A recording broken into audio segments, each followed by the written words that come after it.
வணக்கம். என் குருநாதர் பாதங்கள் சரணம். இன்றைக்கி நான் ஒரு மனநலம் காப்போம் பகுதியில் ஒரு முக்கியமான டாபிக் பற்றி பேச போகிறேங்க. நேற்று ஏன்னு தெரியல, 2-3 நாளாக உங்களுக்கு போர் அடிச்சிருச்சு போல இருக்குது. ஆனால் அதோட கருத்தை உங்களுக்கு உள்வாங்கி பாருங்கள். அது அனுபவிக்கிறப்ப தெரியும், ஒவ்வொருத்தவங்களுக்கும் அந்த அனுபவம் கிடைக்கிறப்ப தெரியும். அப்புறம் இன்றைக்கி என்ன பேச போகிறோன்னா, நம்ம நோய் வர்றதுக்குங்க நம்ம சுற்றி இருக்கிறவங்க ஒரு காரணமாக அமைவாங்க. ஆனால் எல்லாரும் அப்படின்னா அப்படி கிடையாது. ஆனால் நிறையா பேர் லைஃப்பில் அவங்க ஒரு பெரிய நோயிலையோ இல்லை பெரிய ஒரு கெட்ட பழக்கத்துலையோ மாட்டிக்க காரணமே கூட பயணிக்கிறவங்க தான்.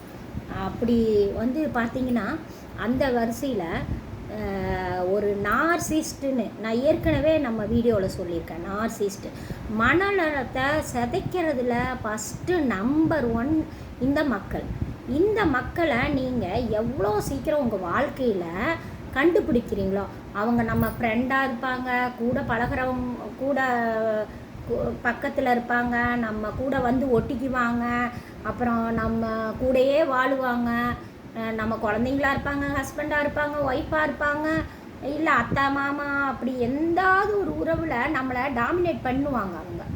அவங்கனால ஒரு பெரிய தோல்வி, அந்த தோல்வினால் வர்ற மன விரக்தினால் நோய் நம்மளை தாக்கும். இப்போ நோய் பற்றி தான் நம்ம பேசிட்டு வரோம். ஆனால் டாபிக் மாறி மாறி போகுதுன்னு நீங்கள் நினைக்கிற மாதிரி கிடையாது. டாபிக் எல்லாமே நோய் ஏன் வருது, எதனால் அதை அவாய்ட் பண்ணிக்கலாம், அதோடு நம்மளுக்கு அடிஷ்னலாக நம்ம மனசை அமைதிப்படுத்துறதுக்கு என்னென்ன வழிகள், அப்படி தான் நம்ம பார்த்துட்ருக்கோம். அந்த விதத்தில் அந்த நச்சு மனிதர்கள்ட்டருந்து நம்ம கொஞ்சம் விலகியே இருக்கணுங்க. கண்டுபிடிச்சிடணும். முதல்ல அவங்க எப்படிப்பட்டவங்களாக இருப்பாங்க தெரியுங்களா? நம்ம கூட நல்லா பழகுவாங்க, ஆனால் நம்ம பின்னாடியே குழி தோண்டுவாங்க. அது நம்மளால் நம்ம ஐயோ இவங்களா அப்படி செய்வாங்க, இவங்கச்சா அப்படி இல்லை அப்படின்னு நம்ம மனசு சொல்லும்.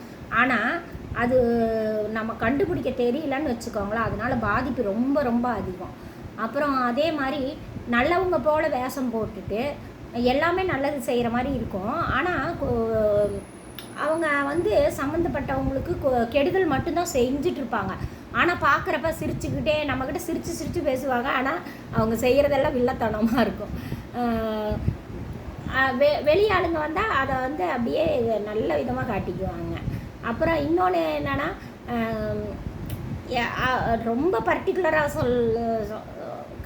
அந்த நார்சிஸ்ட் மக்கள் எப்படிப்பட்டவங்களாக இருப்பாங்கன்னா, அவங்களுக்கு அந்த கூட இருக்கிறவங்க பிடிக்காதுன்னு சொல்ல முடியாது, அவங்கள ஒரு அடிமையாக வச்சுக்கணுன்னு ஆசைப்படுவாங்க. அவங்கள தனியாக செயல்படவும் விட மாட்டாங்க, தானும் ஒழுங்காக செயல்பட மாட்டாங்க. அவங்கள ஒரு விரக்தியிலே வச்சுருப்பாங்க. எப்படின்னா, ஒரு புழுவை பிடிச்சி வெயிலில் போட்டு ஒரு ஊசி வச்சு குத்துற மாதிரி குத்திக்கிட்டே இருப்பாங்க. தானும் நல்லா இருக்க மாட்டாங்க. அதனால் அவங்களாவது சந்தோஷமாக இருக்காங்களான்னா, அவங்க மற்றவங்கள கொடுமைப்படுத்துறதுனால சந்தோஷமாக இருப்பாங்க. ஆனால் பாவம் அந்த கொடுமையை அனுபவிக்கிறவங்க எவ்வளோ கஷ்டம் இல்லைங்களா? பாவம் அவங்க வாழ்நாள் ஃபுல்லாக அவங்களுக்கும் இறைவன் ஒரு வாழ்க்கையை கொடுத்துருக்குறாரு. அதையும் வாழ விட மாட்டாங்க, தானும் வாழ மாட்டாங்க. அவங்க இப்படி ஒரு இதாக இருப்பாங்க. நார்சிஸ்ட்டுன்னு பேர். அது நான் இப்போ தான் சமீபத்தில் தான் அந்த பேரை தெரிஞ்சுக்கிட்டேன். ஓ இப்படி என்னடா, வெளியே யார் சொன்னாலும் நம்பவும் மாட்டாங்க. இல்லைங்க இவங்க இப்படி பண்ணுறாங்க அப்படி பண்ணுறாங்கன்னா யாரும் நம்பவும் மாட்டாங்க. அவங்க காமெடியாக நினச்சிக்குவாங்க. ஐயோ இவன் என்ன காமெடியை சொல்லிக்கிட்டு இது ஒரு மனக்கவலைன்னு சொல்கிறான் அப்படின்னு நினச்சிக்குவாங்க. ஆனால் உண்மையிலேயே அவங்களால பாதிப்பு அடைஞ்சு தான் எனக்கு சுகர் நோயே 50% குறையாமையே இருந்ததுங்க. அதை நான் என்னைக்கு கண்டுபிடிச்சனோ, இதனால தானா அப்படின்னு கண்டுபிடிச்சனோ, அப்புறம் நான் அதிலேருந்து உஷாராயிட்டேன். அவங்க கொடுக்குற தொல்லைகளையும் அப்படியே பார்த்துக்கலாம் அப்படின்னு சொல்லிவிட்டு அப்புறம் தெய்வத்து பக்கம் அப்படியே நான் சாஞ்சிட்டேன். அதுக்கப்புறம் தெய்வம் பார்த்துக்க ஆரம்பிச்சிருச்சு.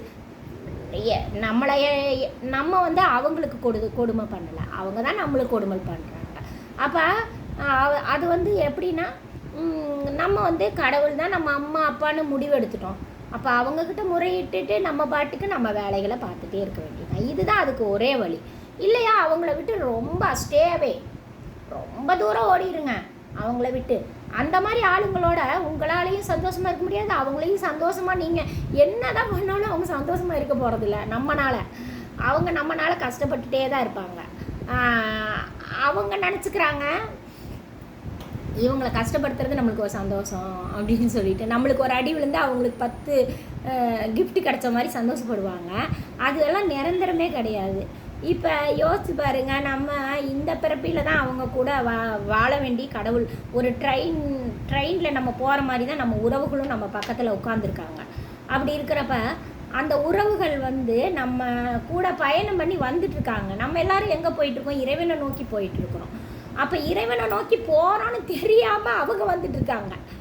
அவங்க என்ன நினைக்கிறாங்கன்னா, நம்ம தான் கரெக்டாக பண்ணுறோம், இதுங்கெல்லாம் வந்து ஒன்றுமே அறியாமையில் வந்துட்டுருக்குதுங்க நம்ம கூட அப்படின்னு நினைக்கிறாங்க. ஆனால் அவங்களுக்கு ஒரு நல்ல சீட்டு ஆண்டவன் கொடுத்து நல்ல சொகுசாக உட்கார வச்சு ஃபஸ்ட் கிளாஸில் கூட ட்ராவல் பண்ணி வரலாம். ஆனால் ஒரு பாத்ரூம் பக்கம் உட்காந்து ஒரு ட்ராவல் பண்ணி ஒருத்தன் வர்றான்னாலும் அவனும் அதே ஊர் தானே போய் சேர போகிறான். அப்போ கடவுள்கிட்ட இப்போ எல்லாருமே கடவுள்கிட்ட நம்ம ஒரு ட்ரெயினில் போகிறோன்னு வச்சுக்கோங்களேன், கடவுள்கிட்ட தான் எல்லாருமே போய் சேர போகிறோம். ஆனால் அந்த கடவுள் வந்து எல்லாத்தையும் கண்காணிக்கிற கேமரா மாதிரி கண்காணிக்கிறவர், அவர் பார்த்துட்டே இருப்பார்ல, நீ என்ன தப்பு பண்ண, அவன் என்ன தப்பு பண்ணான், அவன் வந்து பணம் இருந்தாலும் இல்லைனாலும் திறமை இருந்தாலும் இல்லைனாலும் அவன் யாருக்கும் எந்த கெடுதலுமே அவன் பண்ணுறதில்ல, அவன் பாட்டுக்கு சிவனேன்னு வர்றான். அப்படி இருக்கதான் நீ உனக்கு நான் இவ்வளோ வசதி பண்ணி கொடுத்தோம், நீ அவனை சீண்டிக்கிட்டே வர்ற, அவன் உட்கார்ற இடத்துல தண்ணியை ஊற்றி விட்டு அவனை உட்கார கூட விடாமல் நின்றுக்கிட்டே வர வச்சுட்ட, வாழ்நாள் ஃபுல்லாவுமே அந்த ட்ராவல் ஃபுல்லாவுமே அவனை நீ வம்பிழுத்துக்கிட்டே வந்துட்ட, இதனால் நீ ஏதாவது பலன் அடைவியான்னு கேட்டால் கடவுள் தான் அதுக்கு பதில் சொல்லுவார். நம்ம சொல்ல வேண்டிய அவசியமே இல்லை. ஆனால் நம்ம யாருன்னா அந்த அந்த ஒரு பாத்ரூம் பக்கம் உட்காந்துட்டு வர்ற பயணியாக நம்ம அந்த இடத்துல நம்ம இருக்கிறோன்னு வச்சுக்கோங்களேன், நம்ம ஒன்றுமே செய்ய வேண்டாம். நீ இப்படியாப்பா, சரி இதில் சந்தோஷம் அடையிறியா, சந்தோஷம் அடைச்சிக்கோ. நிரந்தரமான வீடு எங்கன்னா கடவுளோட காலடி தான். நம்ம அந்த காலடிக்கு போய் சேர்ந்துட்டோன்னா நம்ம தான் ராஜா அங்கே. அது வரைக்கும் நம்ம பொறுமையாகவே இருந்துக்கணும். பொறுமை வந்து கடலினும் பெரியதுன்னு பெரியவங்க சொல்கிறாங்க இல்லையா, பொறுமையாக இருந்துக்கிறதுல தப்பு கிடையாது. அப்படி அது இல்லாமல் அந்த பொறுமை இழந்து தான் நிறைய பேர் தற்கொலை பண்ணிக்கிறாங்க, அப்புறம் வீட்டை விட்டு ஓடி வந்துடுறாங்க, அப்புறம் வந்து நோய் சம்பாரிச்சுக்கிறாங்க, ஏனைய மாதிரி நோய் சம்பாரிச்சுக்கிறாங்க. ஐயோயோ நம்ம லைஃப் ஃபுல்லாக இப்படி வீணாக போச்சே, இப்படி ஆகிட்டோமே அப்படி ஆகிட்டோமே, ஐயோயோ என்ன பண்ணுறது ஏது பண்ணுறது அப்படின்னு சொல்லிட்டு அப்படியே வந்து நோயை அவங்களுக்குள்ளார அந்த நோயை வந்து அவங்கள ஒன்றும் பண்ண முடியல. அவங்க என்னடா நம்ம எதுவுமே தப்பு பண்ணாமல் நம்ம மேலே இவ்வளோ காண்டாக இருக்காங்க அப்படின்னு சொல்லி சொல்லி சொல்லி மனசுக்குள்ளார வேதனை பட்டு நம்மலாம் 4 பேர்த்துக்கு உதவி தான் பண்ணுறோம், நம்ம கையால் உதவியும் வாங்கிக்கிறாங்க. அந்த உதவியை வாங்கிக்கிட்டும் நம்மளையே தப்பாக சொல்கிறாங்க, நம்மளை பற்றி அவங்களே புது கதை வர சொல்லிடுறாங்க. நம்மக்கிட்ட கேட்டு சொல்கிறதில்ல, நம்மக்கிட்ட கேட்காமையே நம்மளை பற்றி புது கதை, இவை இப்படி தான் அவங்க அப்படி தான் அப்படின்னு சொல்லி கதையும் சொல்லிடுறாங்க. நார்சிஸ்ட் மக்கள்னு எடுத்துக்கிட்டால் அது ஒரு பெரிய விஷயமா இருக்குங்க. அதனால மனசு பாதிப்படைஞ்சு தற்கொலை பண்ணிக்கிட்டவங்களும் அதிகம், குடும்பத்தை விட்டு போனவங்களும் அதிகம், நோய் சம்பாரித்தவங்களும் அதிகம். ஆனால் அந்த நார்சிஸ்ட் மக்கள் என்னன்னா அவங்க இதுதான் ஒரு தொழிலாக எடுத்து பண்ணிகிட்ருக்குறாங்க.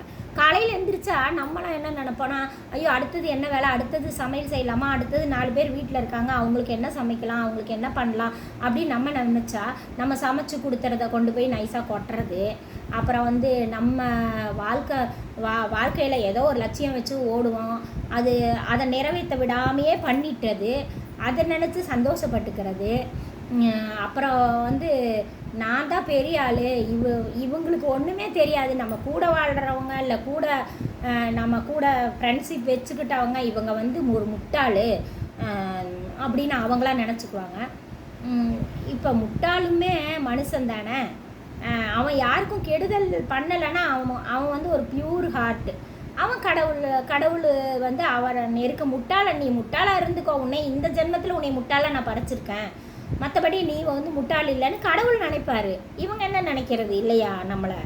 அப்புறம் வந்து அப்படி நீங்கள் வந்து மனசு யாராவது வியாதியில் கஷ்டப்பட்டுட்டு என்னடா நம்ம இவ்வளோ நல்லா மருந்து மாத்திரை எடுத்துக்கிறோம், இவ்வளோ எக்ஸசைஸ் பண்ணுறோம், இந்த இடிடி சேனல் பார்க்குறோம், இந்த இடிடி சேனலில் நிறைய அவேர்னஸ் கிடைக்கிது, அவ்வளோ இருந்தும் நம்ம ஏன் இவ்வளோ கஷ்டப்படுறோம், நம்மளுக்கு ஏன் நோய் தீரவே மாட்டேங்குது அப்படிங்கிறவங்க ஒன்று உங்களால் முடிஞ்ச அந்த நார்சிஸ்ட் மக்களை துரத்திடுங்க உங்கள் லைஃப்லேருந்து. இல்லை நீங்கள் தூரமாக ஓடி வந்துடுங்க.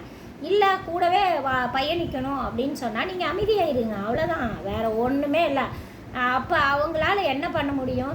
அவங்க வந்து கத்தி எடுத்தால் நம்மளை குத்த முடியும். ஆனால் தெரியும் அவங்களோட ரியாக்ஷன் இப்படி தான் இருக்கும். நம்மளை வந்து சேர்த்த வாரி நம்ம மேலே போடுறது, நம்மளை பாராட்டுறவங்கள கண்டா பிடிக்காது அவங்களுக்கு. அப்புறம் வந்து நம்ம ஒரு சின்ன செயல் செஞ்சால் கூட மற்றவங்க அவங்க அதுக்கு ஒரு சன்மானம் கொடுத்தா கூட இவங்க அதை தடுத்து விட்ருவாங்க. அந்த மாதிரிலாம் இருப்பாங்க, உங்கள் லைஃப்லேயும் இருப்பாங்க. நீங்கள் அவங்கள நினச்சி வருத்தப்படாதீங்க, கடவுள்கிட்ட வேண்டிக்கோங்க. அவங்க அறியாமையில் அப்படி செய்கிறாங்க. அதை தான் இயேசுநாதர் சொல்கிறாரு, ஒரு கணத்தை அரைஞ்சா இன்னொரு கணத்தை காட்டுமா.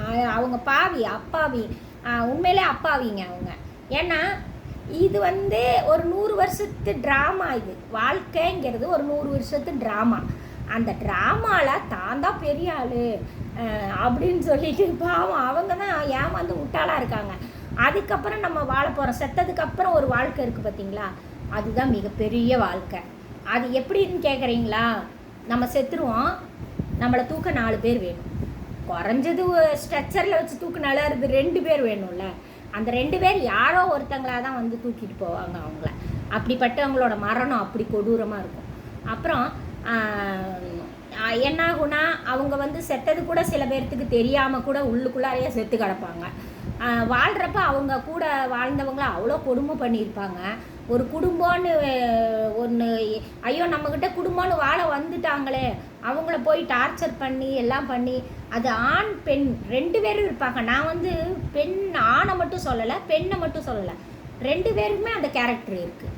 அப்படி இருக்கிறப்ப அப்படி நினைப்பாங்க. அப்போ என்ன ஆகுனா கடைசி கட்டத்தில் தான் கடவுள் அதை வந்து எப்படி வாழ்ந்துருக்காங்கன்னு கடைசி சாகரக்குள்ளே காட்டிடுவார் கடவுள். நான் நிறைய பேர்த்த பார்த்துட்டேன், ரொம்ப ஆகா ஓஹோன்னு வாழ்வாங்க. அவங்க சாவு ரொம்ப கொடூரமாக இருந்து நான் பார்த்துருக்கேன். அப்புறம் அதே மாதிரி அவங்களோட சாவுக்கு ஒரு 4 பேர் கூட வேண்டாம் வெறுப்பாக வந்ததையும் நான் பார்த்துருக்கேன். அப்புறம் நான் சாகிறேன்னு வச்சுக்கோங்களேன், எனக்காக ஒரு 4 பேர் கண்ணீர் விடுறதுக்கு 4 மனுஷங்களை நான் சம்பாரித்து வச்சுருக்கேன். நான் வந்து நினைக்கிறேன், எனக்காக 4 சொட்டு கண்ணீர் விடுறதுக்கு 4 மனுஷங்களை அன்போட, காசு பணத்தினால இல்லை, அன்புனால நான் சம்பாரித்து வச்சுருக்கேன். அது எனக்கு நான் நிறைய தடவை பார்த்துட்டேன். எனக்கு எதோ ஒன்றுனா அவங்க கண்ணில் தண்ணீர் வர்றதை என் குழந்தைங்க இல்லாமல், என் 2 குழந்தைங்க இல்லாமல் நான் சொல்கிறேன், பார்த்துட்டேன் அவங்களெல்லாம். ஐயோ இந்து உனக்கு ஒன்றும் ஆகிடக்கூடாது, நான் எப்படி வேண்டிகிட்டு இருந்தேன் தெரியுமா, நீ பொழைச்சிடணுன்னு அப்படின்னு சொல்லிட்டு அப்படி அந்த வார்த்தையை கேட்குறப்ப எனக்குள்ளார போதும், இது நம்ம இந்த உலகத்துக்கு வந்ததை சம்பாரிச்சிட்டோம் அப்படிங்கிற மாதிரி எனக்கு வந்து நிறைவாலேயே எனக்கு உயிர் வந்த நிகழ்ச்சியெல்லாம் நடந்திருக்கு. இப்போ நம்ம பெற்றவங்க நம்மளை கூட பிறந்தவங்கள நம்ம பெற்றதுங்க அப்படி தான் வந்து நம்மளுக்காக கண்ணீர் விடுவாங்க. ஆனால் அதையும் தாண்டி நிறைய பேர் எனக்காக வெளியில் இருக்காங்க, என்னை நினச்சி சந்தோஷமும் படுவாங்க, அதே சமயம் எனக்கு ஏதோ ஒன்றுனா பதறியும் போவாங்க. அவங்கள மாதிரி நல்ல உள்ளங்களை நான் நிறைய பேரை சம்பாரிச்சு வச்சுருக்கேன். ஆனால் அந்த நார்சிஸ்ட் பீப்புள் ஒரு சொட்டு கண்ணீர் விடுற கால் சம்பாதிக்கவே இல்லை இன்னும். ஆனால் அவங்கள சுற்றி நிறைய பேர் வட்டம் அடிச்சிட்டு இருக்காங்க. அது அவங்களுக்கு வந்து தெரியும். அப்படியே ஒரு கார் எடுத்துக்குவாங்க, ஜாலியாக போவாங்க, ஏய் நம்மளுக்கான ஒரு கூட்டம் இருக்குது, வாங்க சார், வாங்க மேடம், வாங்க சார் அப்படின்னு சொல்லி சல்யூட் அடிப்பாங்க, எல்லாம் பண்ணுவாங்க. ஆனால் கடைசியில் நீ சத்தா உன்னை வந்து அவனோட அன்பால் ஒரே ஒரு சொட்டு கண்ணீர் வெளியில் வராது. எப்பாடி கன்சர்பிஸ் மாதிரி செத்துட்டான், எப்படியோ ஐயோ இவனா அப்படின்னு சொல்லிட்டு, இவளா எப்படியோ போய் தொலைஞ்சாலே அப்படின்ட்டு நினைப்பாங்க. அந்த நார்சிஸ்டோட நிலைமை இதுதான். பரவாயில்ல, அதுவும் ஒரு பாடம் தானே நம்மளுக்கு. இந்த மாதிரி ஒரு வாழ்க்கை வாழக்கூடாது அப்படின்னு யாரை போல் வாழணும் தெரியுங்களா? எனக்கு பிடிச்சவங்கள நல்லா இப்படி தான் வாழணும் அப்படின்னா எங்கள் அப்பா அம்மா எனக்கு ரொம்ப நெருக்கமானவங்க. அப்புறம் எங்கள் அப்பா அம்மா மாதிரி வாழணும்னு நான் நினைக்கிறேன். ஏன்னா அவங்க காசு பணம் அதிகமாக சேர்த்தே வைக்கல, ஆனால் அவங்க செத்தது கேள்விப்பட்டோன்னா படபடன்னு எந்த மூலையிலேருந்து எங்கேருந்து ஆளுங்க வந்தாங்கன்னே தெரியலைங்க. அவ்வளோ பேர் வந்துட்டாங்க. வந்து அவங்களுக்கு அவங்க சாவை வந்து கல்யாணம் மாதிரி அப்படியே சிறப்பிச்சுட்டு போயிட்டாங்க. அந்த மாதிரி ஒரு வாழ்ந்த எங்கள் ஃபேமிலியில் நிறைய பேருக்கு அப்படி ஒரு குடுப்பினை இருந்திருக்கு.